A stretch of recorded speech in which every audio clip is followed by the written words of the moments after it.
Bismillahirrahmanirrahim. Assalamualaikum warahmatullahi wabarakatuh. Alhamdulillahirabbil alamin. Kita dipertemukan pada kegiatan MPLS tahun pelajaran 2021-2022. Dengan harapan kita semua dalam keadaan sehat walafiat, tidak kurang suatu apa. Anak-anakku semua peserta MPLS yang berbahagia, saya Bapak Suwarid, pengapu mata pelajaran PPKN di kelas 10 dan kelas 12.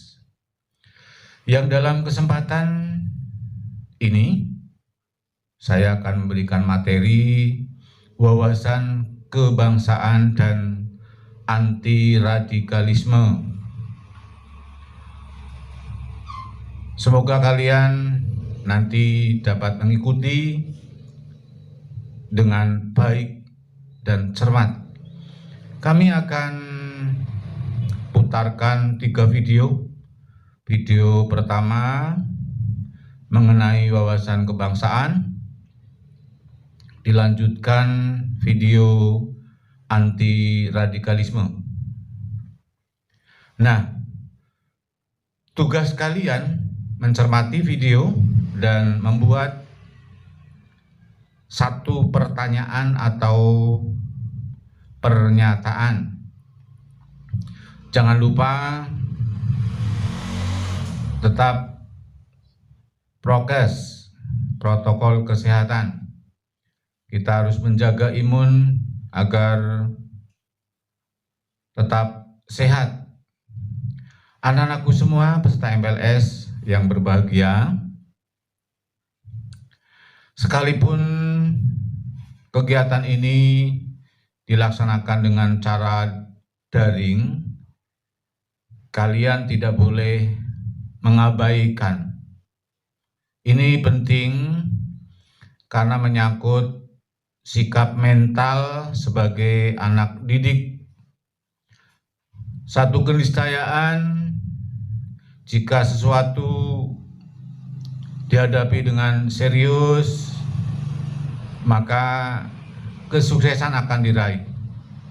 Mari berlomba untuk berbuat baik, berbuat sesuai dengan norma-norma yang berlaku. Anak-anakku semua, selamat mengikuti MPLS dan selamat mengikuti khususnya materi wawasan kebangsaan dan anti radikalisme. Demikian terlebih dahulu. Wassalamualaikum warahmatullahi wabarakatuh. Hai guys, namaku Nadia. Aku siswi kelas 12. Aku lahir tahun 2000.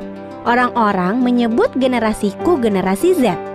Dibanding generasi ayah dan kakekku, aku kayaknya lebih beruntung deh. Dengan gadget di tangan, aku bisa mengakses banyak informasi, main game, streaming film, dengerin musik favorit, sampai pesan makanan kesukaan. Teman-temanku banyak, bukan cuma di dunia nyata, tapi juga di dunia maya. Bukan cuma dari Indonesia, tapi seluruh dunia. Karena terhubung dengan dunia yang luas, seharusnya generasiku lebih terbuka, termasuk dalam sikap beragama. Tapi, benarkah begitu? Untuk mengenali lebih dalam generasiku, para peneliti PPIM UIN Syarif Hidayatullah Jakarta melakukan survei nasional kepada ribuan muslim generasi Z, juga kepada guru-guru dan dosen kami di 34 provinsi. Selama sebulan lebih, para peneliti bekerja keras mengumpulkan dan menganalisis data dengan tingkat ketelitian yang tinggi. Penelitian ini ingin mengetahui bagaimana Muslim generasiku melihat agama, keragaman, negara, serta bagaimana pendidikan agama membentuk cara berpikir kami. Dan inilah beberapa hasilnya. Ternyata, lebih dari sepertiga teman Muslim segenerasiku setuju kalau jihad itu qital alias perang, terutama perang melawan non-Muslim. 1 dari 5 siswa Muslim setuju kalau aksi teror bom bunuh diri itu jihad Islam. Sepertiga Muslim Gen Z setuju kalau orang yang murtad harus dibunuh. Hampir sepertiga merasa bahwa perbuatan intoleran terhadap minoritas nggak masalah. Melihat data di atas, kaget juga sih, dari mana pemahaman-pemahaman itu berasal. Ternyata, medsos masih menjadi rujukan utama generasi kami dalam mendapatkan ilmu dan informasi keislaman. Buku pelajaran agama Islam juga berperan. Hasil survei menunjukkan 48,95% siswa atau mahasiswa merasa pendidikan agama memiliki porsi yang besar dalam mempengaruhi kami agar tidak bergaul dengan pemeluk agama lain. Dari keseluruhan materi pendidikan agama Islam, materi tentang menghargai orang lain yang berbeda itu porsinya sedikit banget. Mangga jatuh nggak jauh dari pohonnya. Cara pandang yang eksklusif ini gak jauh dengan guru dan dosen kami. Misalnya, untuk urusan dengan kelompok minoritas yang dianggap sesat, sebagian besar guru dan dosen tidak setuju jika pemerintah melindungi kelompok tersebut. 2/3 guru dan dosenku percaya bahwa semua orang Yahudi adalah musuh Muslim dan semua orang Yahudi membenci Muslim. Untuk urusan rumah ibadah agama lain, 2/3 dari guru dan dosen tidak setuju kalau di lingkungan mereka didirikan rumah ibadah agama lain. Sedih rasanya kalau lihat data-data tadi. Seharusnya, pendidikan agama membuat kami mencintai dan melindungi sesama manusia. Apalagi 20-30 tahun dari sekarang, generasi kamilah yang akan memimpin bangsa ini. Bangsa yang kaya dengan keragaman. Gak mungkin bangsa besar ini dipimpin oleh orang yang berpikiran sempit. Tapi aku tetap optimis kok.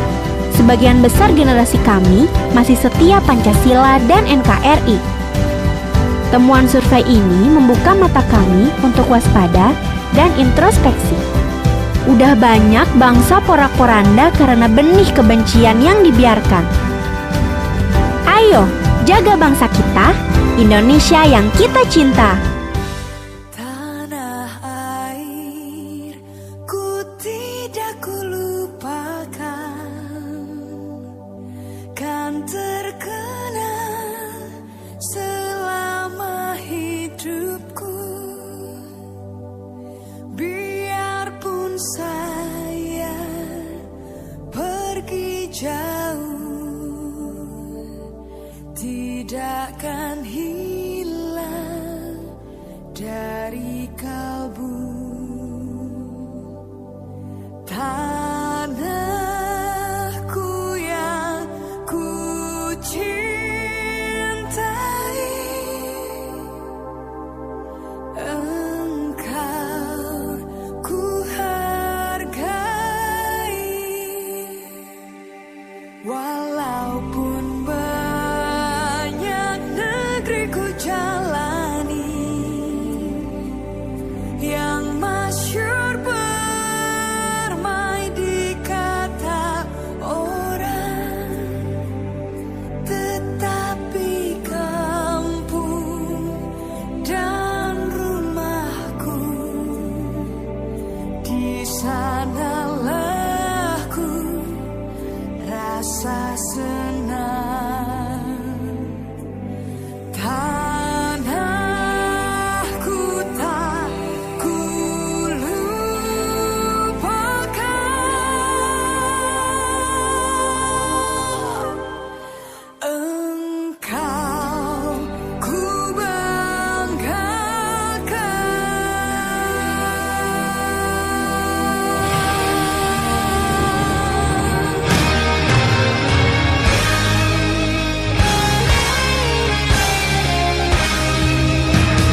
bersusah hati. Air matanya berlin, mas intannya terkenal. Hutan, gunung, sawah, lautan, simpanan kekayaan. Kini ibu sedang lara, merintih dan berdoa.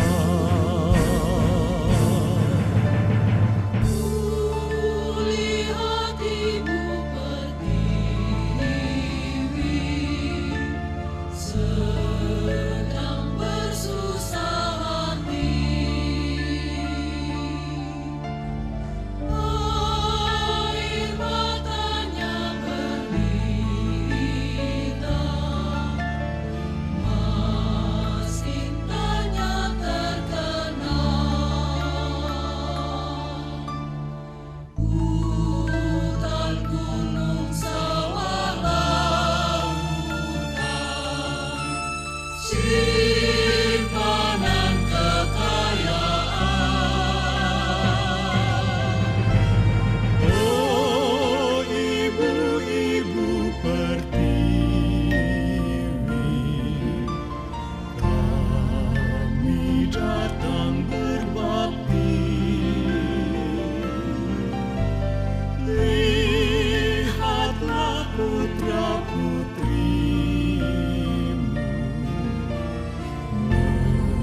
menggembirakan ibu. Ibu kami tetap cinta, putramu yang setia,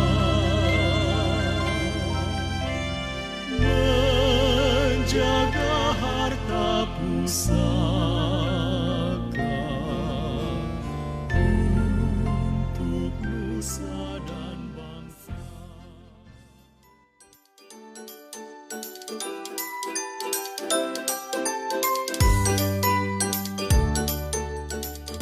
Apa sih terorisme itu? Definisi terorisme menurut Undang-Undang Nomor 5 Tahun 2018 adalah perbuatan yang menggunakan kekerasan atau ancaman kekerasan yang menimbulkan suasana teror atau rasa takut secara meluas yang dapat menimbulkan korban yang bersifat massal dan atau menimbulkan kerusakan atau kehancuran terhadap objek vital yang strategis, lingkungan hidup, fasilitas publik, atau fasilitas internasional dengan motif ideologi, politik, atau gangguan keamanan. Selain orang dewasa, tak jarang anak pun rentan terpapar radikalisme dan terlibat dalam tindak pidana terorisme.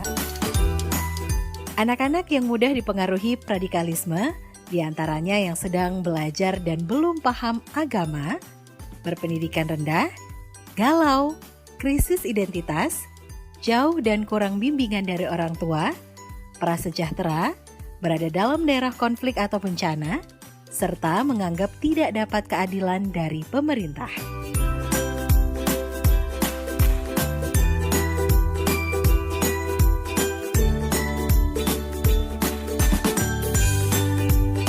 Anak-anak dapat dipengaruhi dengan radikalisme dan diajak dalam aksi teror melalui berbagai hal, seperti bujuk rayu dan janji, pembekalan ilmu agama yang salah, hasutan tentang pemerintah dan Pancasila berseberangan dengan ideologi yang diajarkan, bahkan dengan ancaman atau tindakan kekerasan. Untuk menghindari pengaruh paham radikalisme dan keterlibatan pada anak dalam aksi teror, berbagai hal yang perlu dihindari diantaranya dengan mewaspadai orang yang tidak dikenal mengajarkan tentang radikalisme, tidak mudah tertarik tipu daya, iming-iming, janji-janji, meningkatkan pemahaman agama yang benar, mempertebal rasa nasionalisme, dan tidak terpengaruh dengan informasi dari media sosial yang belum jelas kebenarannya.